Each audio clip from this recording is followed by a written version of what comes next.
लाभार्थी सन्मान यात्रेच्या माध्यमातून संपूर्ण महाराष्ट्रामध्ये अनेक जिल्ह्यांमध्ये तसेच तालुक्यांमध्ये केंद्र व राज्य सरकारच्या योजनेची माहिती देण्यासाठी मेळाव्याचे आयोजन करण्यात आलेले आहे। जळगावच्या रावेरमध्ये देखील लाभार्थी सन्मान यात्रा या विशेष मेळाव्याचे आयोजन करण्यात आलेले आहे।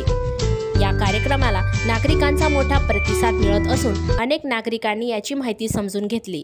तसेच यामध्ये प्रामुख्याने मॅजिक शो, विविध प्रकारचे खेळ, चाय पे चर्चा, मेहंदी कला तसेच एलईडीच्या माध्यमातून सरकारी योजनेची माहिती देखील देण्यात आली।